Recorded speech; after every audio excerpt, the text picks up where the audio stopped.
अस्सलाम वालेकुम स्टूडेंट्स, क्या हाल है। इस वीडियो लेसन में हम स्प्रिंग 2025 का क्वेश्चन नंबर 7 डिस्कस करते हैं एमएफए के पास पेपर्स का।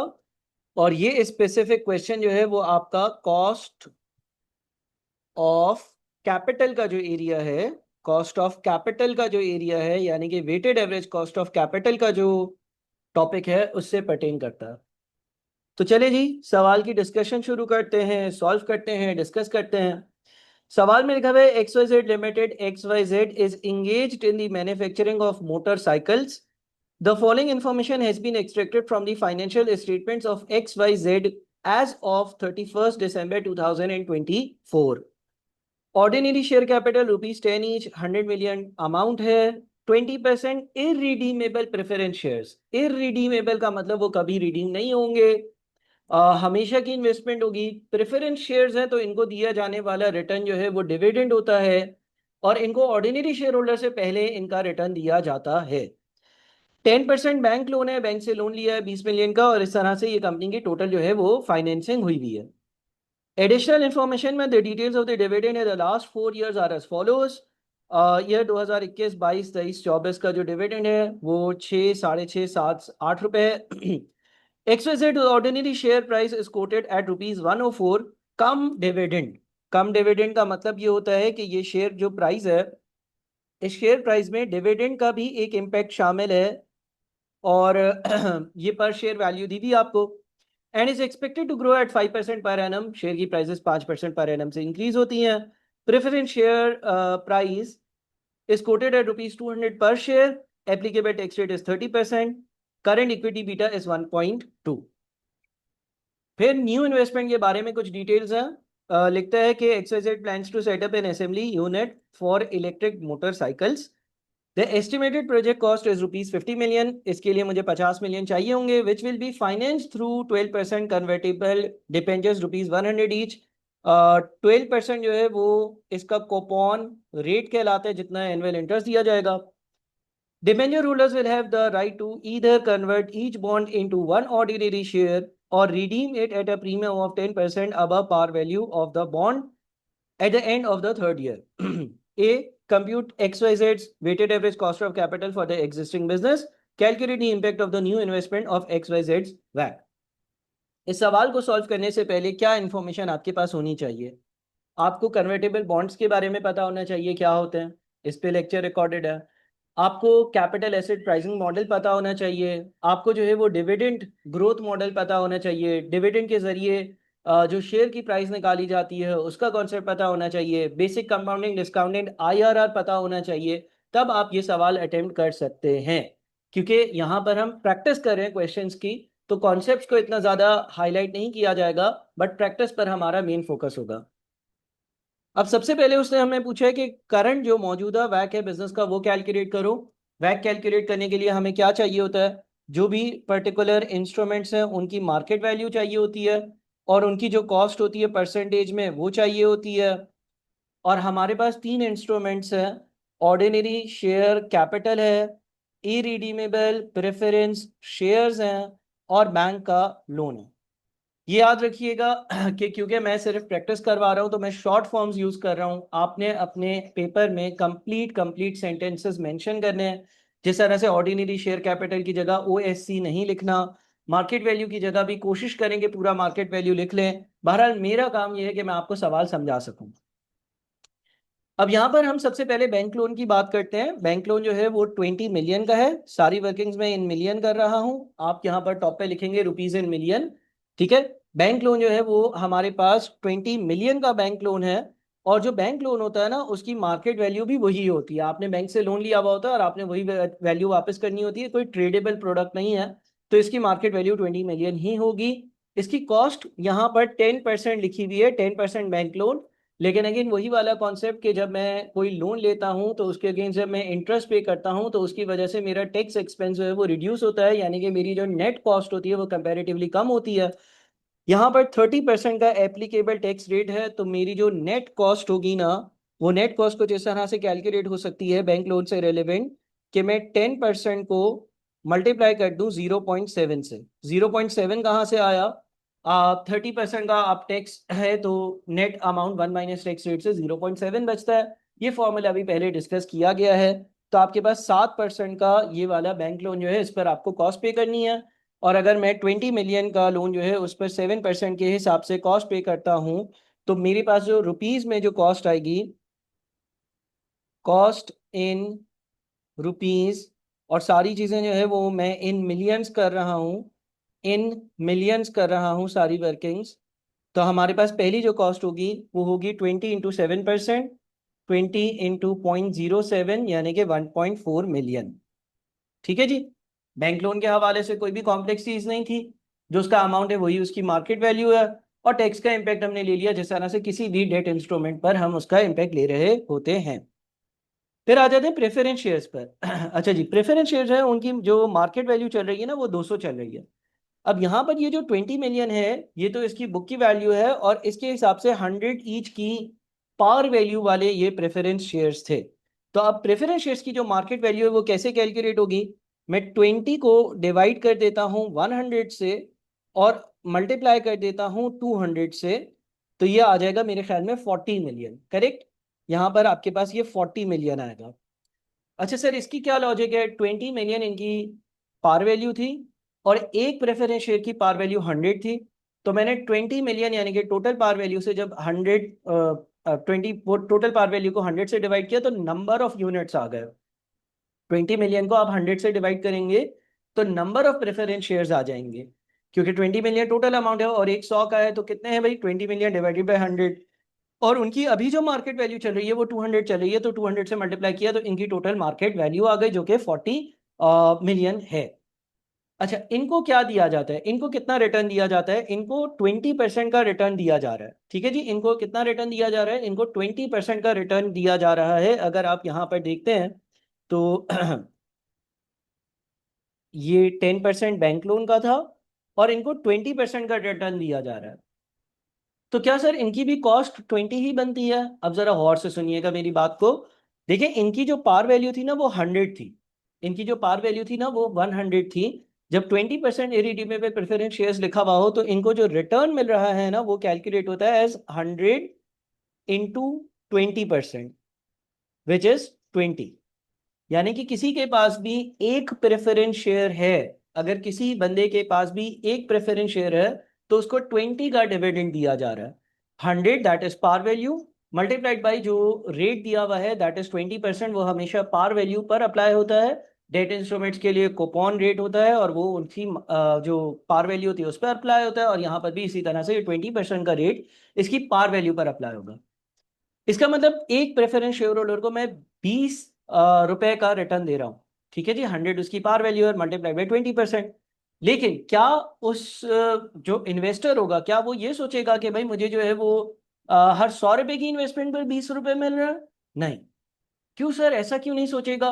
क्योंकि जब वो मार्केट से ये इंस्ट्रूमेंट परचेज करेगा, ये शेयर परचेज करेगा, उसको तो ये एक शेयर 200 का मिलेगा। या कंपनी भी ऑन द अदर एंगल ये सोच सकती है कि अगर हम 200 रुपए लोगों से उधार ले रहे हैं उस पर हमें 20 रुपए देने।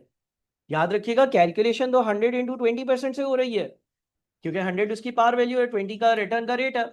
बट दिए किसको जा रहे हैं? दिए उसको जा रहे हैं जिसके पास 200 रुपए वाला एक इंस्ट्रूमेंट है, उस इंस्ट्रूमेंट की मार्केट में वैल्यू 200 रुपए चल रही है।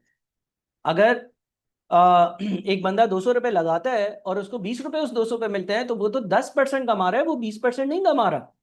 ठीक है। तो इसकी वजह से यहां पर जब हम इसकी कॉस्ट लिखेंगे ना तो इसकी कॉस्ट होगी किस तरह से आएगी भाई? इस इसकी कॉस्ट आएगी आपके पास 20 डिवाइडेड बाई 200 से। सही है जी। और फिर 100 से मल्टीप्लाई कर देंगे परसेंटेज में कन्वर्ट करने के लिए। तो इसका मतलब ये हो गया कि मुझे इन लोगों को 10% का रिटर्न देना है।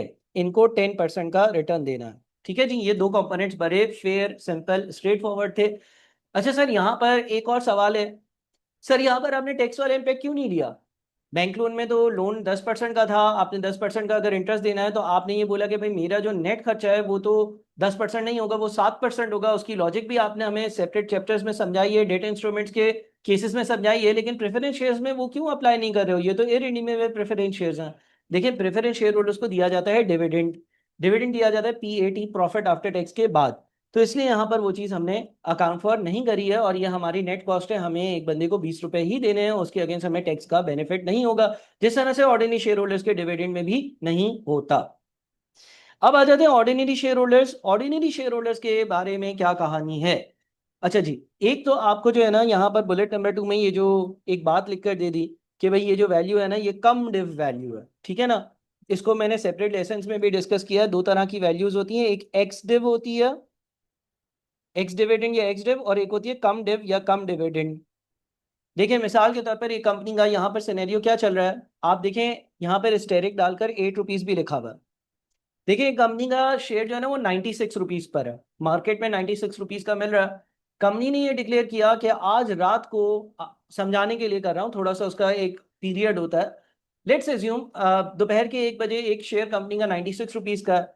कंपनी ने ये बोल दिया कि शाम 5 बजे जिसके पास भी ये एक शेयर होगा 96 का, उसको हम 8 रुपए का डिविडेंड कल सुबह देंगे या परसों देंगे। तो होगा ये कि ये 96 का शेयर एकदम से 104 पर चला जाएगा। क्यों?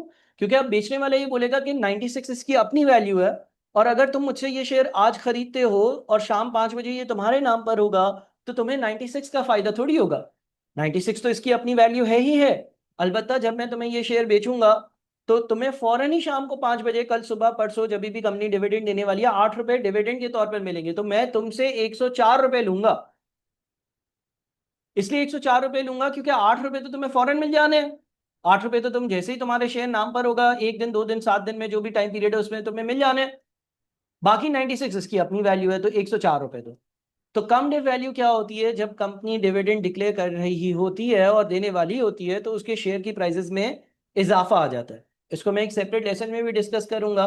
एक एक्स डिव वैल्यू होती है, एक कम डिव वैल्यू होती है। बहरहाल कॉन्सेप्ट ये होता है कि ये मिलने ही वाली चीज है, तो इसकी वजह से इसकी वैल्यू इंक्रीज हो जाती है।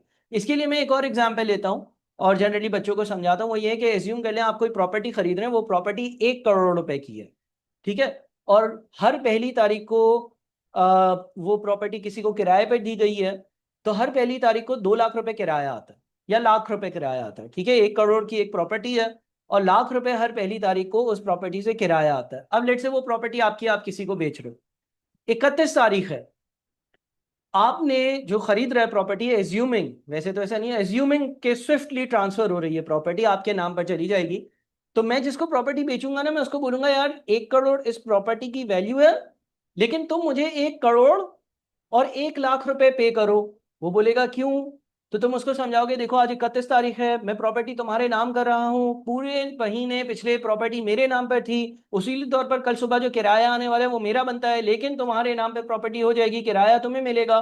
तो तुम मुझे 1 करोड़ 1 लाख रुपए दे दो, कल सुबह तुम्हें जो है किराया लाख रुपए मिल जाएगा, और इस प्रॉपर्टी की वैल्यू 1 लाख 1 करोड़ रुपए इट सेल्फ है। तो होता ही है कि जैसे ही डिविडेंड डिक्लेयर होने वाला होता है, शेयर की प्राइसेस में एक इंक्रीज आता है। बहरहाल इस पर जो सेपरेट डिस्कशन करिए उसको जरूर देख लीजिएगा। एनीवेज, अब इसका मतलब ये हो गया कि इसकी एक्स डिव वैल्यू क्या होगी। देखिए यहाँ पे लिखा हुआ है declared but not paid due very shortly.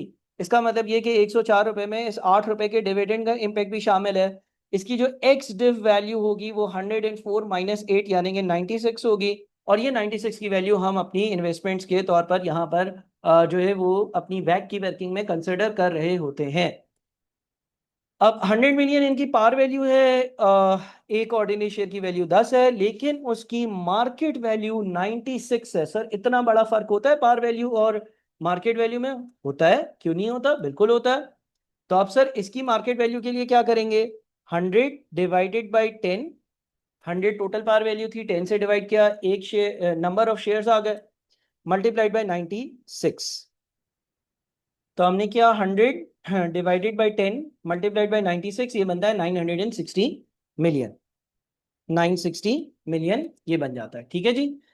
वापस से देख लेते हैं, 100 / 10 मल्टीप्लाइड बाय 96, हाँ 960 मिलियन आता है, ठीक है जी। तो आई होप कि यहाँ तक की बातें आपको जो है वो क्लियर है, ठीक है। अच्छा अब कॉस्ट पर आ जाते हैं। सर कॉस्ट के लिए क्या करें? यहाँ पर आपको जो डिविडेंड वैल्यूएशन टेक्निक है, डिविडेंड वैल्यूएशन मॉडल है, उसकी एप्लीकेशन आ रही है। जिस बच्चे ने डिविडेंड वैल्यूएशन मॉडल के लेक्चर नहीं देखे हैं, जिसे हम मार्केट वैल्यू ऑफ इक्विटी ढूंढते हैं, उसको मसला हो सकता है। वो फॉर्मूला क्या होता था यहाँ पर मैं जरा लिख देता हूँ। Market value of a single share या total company D naught 1 plus growth rate divided by K E minus growth rate. अगर K E minus G left side पर आ जाए तो ऊपर आ जाएगा के ई माइनस जी, यहाँ पर ये हो जाएगा D naught multiplied by 1 plus G divided by M V. और फिर अगर जो माइनस का जी है वो सीधे हाथ पर आ जाए तो ये हो जाएगा D naught multiplied by 1 plus G divided by M V plus G. ये कॉस्ट ऑफ इक्विटी कैलकुलेट करने के लिए फॉर्मूला इस्तेमाल किया जा सकता है, जिसे हम कॉस्ट ऑफ इक्विटी ढूंढ सकते हैं। ये कुछ भी नहीं है, बस इसी फॉर्मूले को रीशफल किया गया है। सर इस फॉर्मूले के जरिए अब हम इस सवाल का कॉस्ट ऑफ इक्विटी जो है वो कैसे मालूम करेंगे। सबसे पहले तो ग्रोथ रेट हमें मालूम करना होगा, that is G. Growth rate calculate करने के लिए हिस्टोरिकल डिविडेंड्स दिए हुए हैं। हिस्टोरिकल डिविडेंड्स वाला जो फॉर्मूला है, अगेन वो आपको ग्रोथ रेट का फॉर्मूला समझाया गया है सेपरेट लेसन में, उसी की यहाँ पर एप्लीकेशन कर कर आपको ग्रोथ रेट कैलकुलेट करना है। उस फॉर्मूले को अगर हम इस्तेमाल करते हैं तो हम करते ये थे कि हमारे पास ग्रोथ रेट कैलकुलेट करने के लिए S divided by P root of N minus one apply होता था। सर यहाँ पर एन क्या होता था, सबसे पिछले से सबसे जो रीसेंट डिविडेंड दिया हुआ है उसके बीच में कितने साल गुजरे हैं, तो ये 1 2 3 साल गुजरे हैं। ठीक है जी। सबसे नया वाला डिविडेंड जो सबसे रीसेंट इंफॉर्मेशन आपके पास है वो 8 है। सबसे पुराना वाला डिविडेंड वो 6 है माइनस वन। सर इसकी डिटेल में क्यों नहीं जा रहे हो, इसकी डिटेल में सेपरेट वीडियो आपके पोर्टल पर मौजूद है। 8 डिवाइडेड बाई 6 किया और हम इसकी पावर 1/3 भी कर सकते हैं या इसको क्यूब रूट में भी डाल सकते हैं, और फिर -1 किया और 100 से मल्टीप्लाई, ये 10.06% आ रहा है। ग्रोथ रेट आ रही है 10.06%। ठीक है जी। डी नॉट बिल्कुल ही अभी दिया जाने वाले डिविडेंड वो है हमारे पास, ग्रोथ रेट है हमारे पास, मार्केट वैल्यू भी हमारे पास मौजूद है। तो हम अब ये फॉर्मूला अप्लाई कर सकते हैं कॉस्ट ऑफ इक्विटी ढूंढने के लिए। सर मेरा एक सवाल है, यहाँ पर ये इक्विटी बीटा दिया हुआ था, आपने हमें एक चीज सिखाई थी कैपिटल एसेट प्राइसिंग मॉडल, वो आप क्यों अप्लाई नहीं कर रहे हो। कैपिटल एसेट प्राइसिंग मॉडल उस वक्त अप्लाई होगा जब आपके पास रिस्क फ्री रेट हो, रिस्क प्रीमियम हो या मार्केट रेट ऑफ रिटर्न हो, तभी वो इंफॉर्मेशन हमारे पास नहीं है। इसका मतलब एग्जामिनर हमसे डिविडेंड वैल्यूएशन मॉडल के जरिए कॉस्ट ऑफ इक्विटी कैलकुलेट करवाना चाहता है। ये वाली वैल्यू शायद उसने हमें कंफ्यूज करने के लिए, सोचने पर हम मजबूर हो जाएं, हम फिक्रमंद हो जाएं कि risk free rate of return कहाँ से आएगा, मार्केट रेट ऑफ रिटर्न कहाँ से आएगा, इसलिए शायद दी हो। तो उसकी कोई ज़रूरत नहीं है। अब हमारे पास ये ग्रोथ रेट आ गया, D naught multiplied by 1 plus growth rate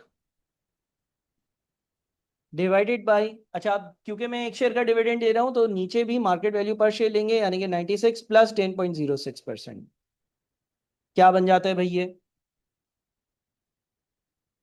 8 multiplied by 1.1006 divided by 96 plus 10.06% multiply, ये तकरीबन 19.23% बन रहा है। 19.23% बन रहा है। सर ये वैल्यू भी आ गई, बिल्कुल ये 19.23% आ गई। मेरा काम आपको सवाल समझाना है, थोड़ा सा फॉर्मेटिंग का अच्छा ख्याल रखिएगा। जब आप सवाल सॉल्व कर रहे हो तो फॉर्मेटिंग थोड़ी बेहतर करिएगा। 960 इंटू 19.23%, ये बन जाता है 184.608।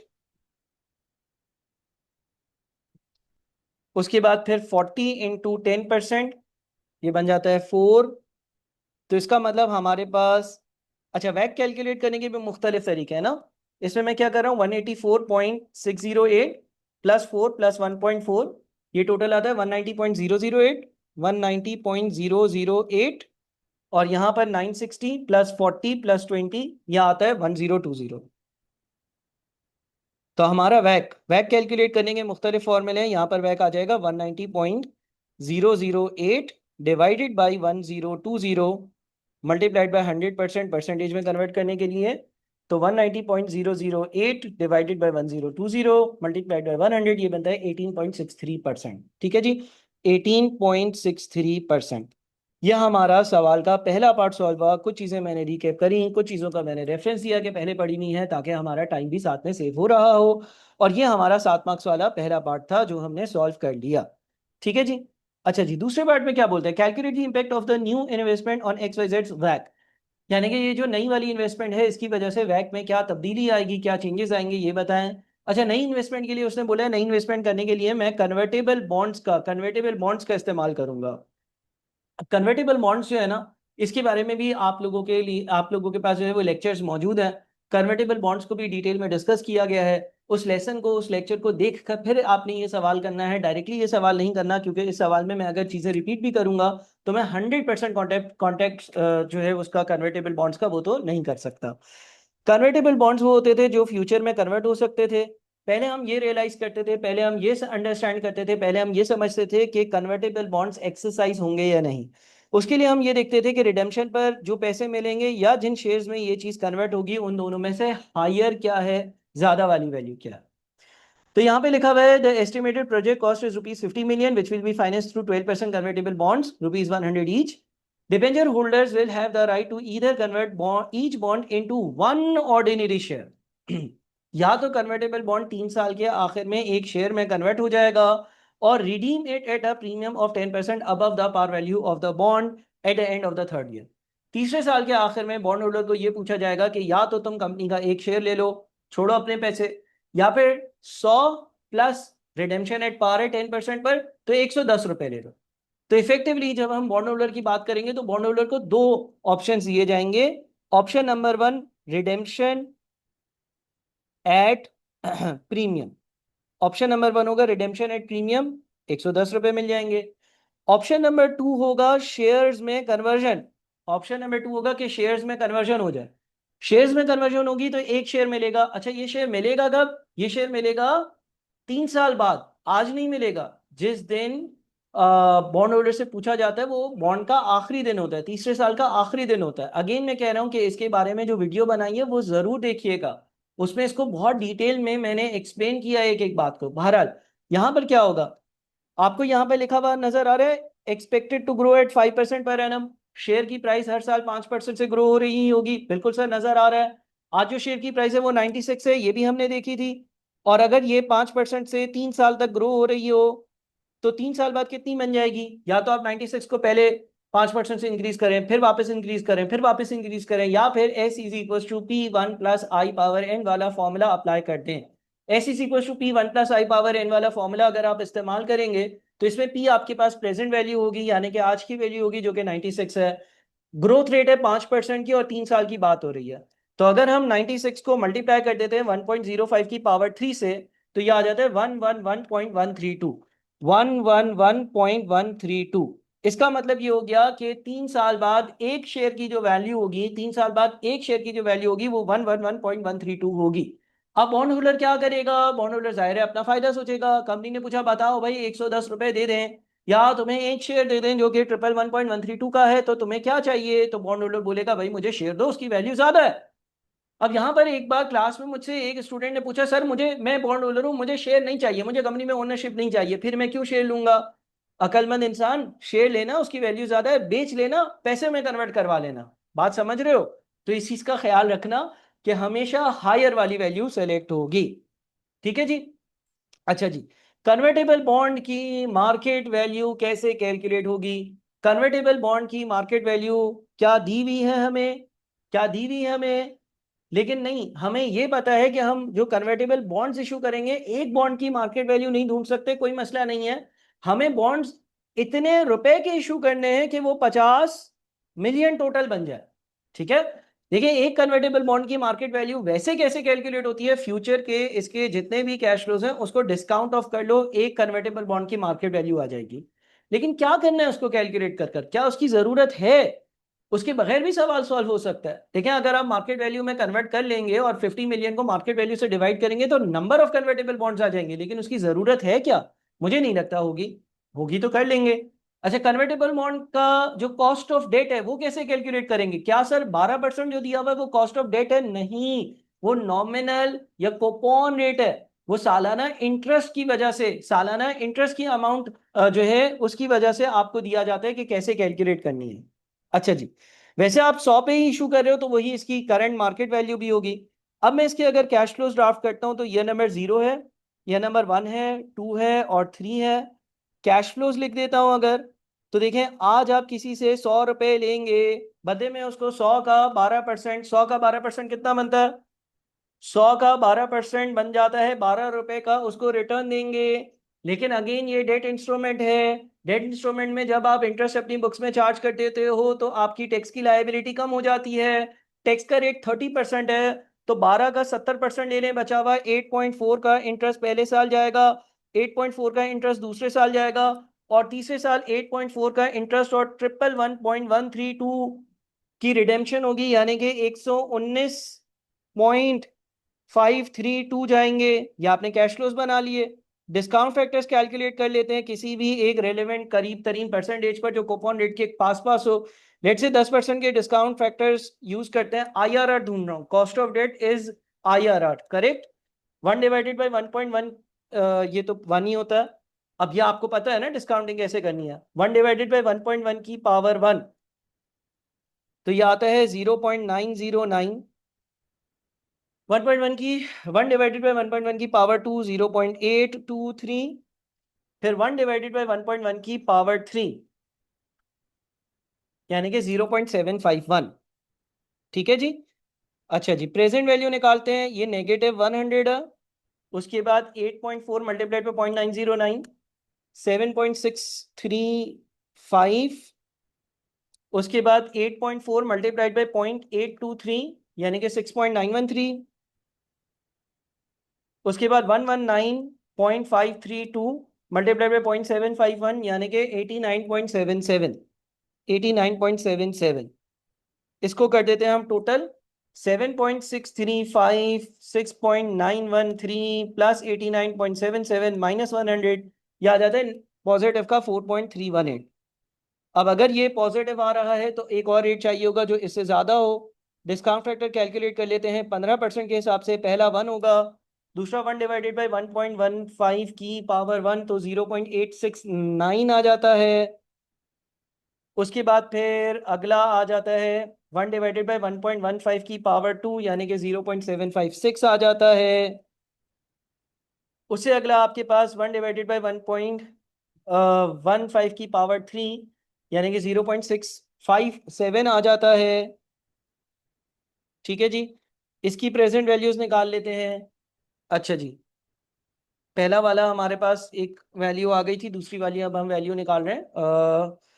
यह आएगा आपके पास -100 इंटू 1, यह आ जाता है -100, फिर आ रहा है 8.4 इंटू 0.869, 7.29, उसके बाद 8.4 मल्टीप्लाइड बाई 0.756, 6.35, उसके बाद फिर 119.532 इंटू 0.657 यानी कि 78.53,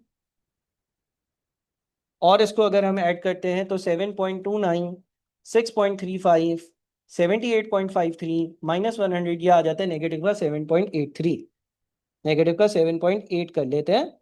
ठीक है जी। अच्छा जी, आईआरआर का फॉर्मूला, अगेन आईआरआर की नॉलेज आप लोगों के पास होगी।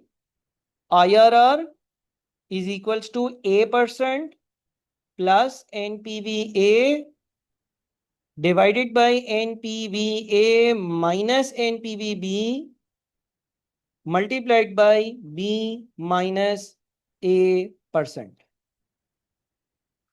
4.318 प्लस 7.8, फिर 4.318 divided by answer into 5 plus 10, ये 11.78% आ रहा है तकरीबन। ठीक है ना, 11.78% आ रहा है। थोड़ी सी ऊंच नीच, थोड़ी सी राउंडिंग ऑफ ऊपर नीचे चलती है, कोई मसले की बात नहीं है। और अब ये 11.78 आ गया। ठीक है जी। तो अब क्या होगा, अब हमें कैलकुलेट करना था नया वैक क्या होगा। अच्छा सर, नया वैक का क्या मतलब है? अब देखिए ना, अब आपके पास ऑर्डिनरी शेयर्स भी हैं, इरिडीमेबल प्रेफरेंस शेयर्स भी हैं, बैंक लोन भी है, कन्वर्टेबल बॉन्ड्स भी हैं, इन सब की मार्केट वैल्यूज भी हैं, इनकी कॉस्ट की परसेंटेजेस भी हैं, और इनकी जो है ना आपके पास टोटल कॉस्ट भी है। तो अब आप इन चारों की टोटल कॉस्ट, इन चारों की टोटल कॉस्ट लेकर इन चारों की मार्केट वैल्यू से डिवाइड करोगे। सर क्या कोई शॉर्टकट हो सकता है क्या अगर ये पूरा टेबल ना बनाना चाहें? जी हाँ, हो सकता है। आपके पास पिछली टोटल मार्केट वैल्यूज है ना, कितनी थी? 1020। नया वाला वैक क्या होगा? नया वाला वैक आप कैलकुलेट ऐसे कर सकते हो कि पिछली टोटल मार्केट वैल्यूज 1020 थी, 50 मिलियन का मजीद उधार ले रहे हैं। अच्छा, पिछली टोटल कॉस्ट कितनी थी? 190.002, 190.002 प्लस अब 50 मिलियन लूंगा जिस पर मुझे 11.78% से कॉस्ट देनी होगी। ठीक है जी, बस यही चेंज हुआ है ना, और तो कोई चेंज नहीं हुआ। कोई ऐसा नहीं है कि उसने बोला हो कि प्रेफरेंस शेयर्स वगैरह की मार्केट वैल्यू वगैरह चेंज होगी, ऐसा तो कुछ भी मेरे ख्याल में कहीं पर भी नहीं है। देख लेते हैं, 190.002 प्लस 50 इंटू 0.1178 डिवाइडेड बाई, नीचे आएगा 1020 और 50 दोनों को ऐड किया और 100 से मल्टीप्लाई किया, 18.3। ठीक है जी, 18.3% ये नया आंसर बनता है। हाँ, तो होपफुली आपको चीजें समझ में आई होंगी, बात समझ में आई होंगी। आप चाहें तो आप ये पूरा टेबल दोबारा बनाएं, आप चाहें तो ये पूरा टेबल दोबारा बनाएं, बात एक ही है।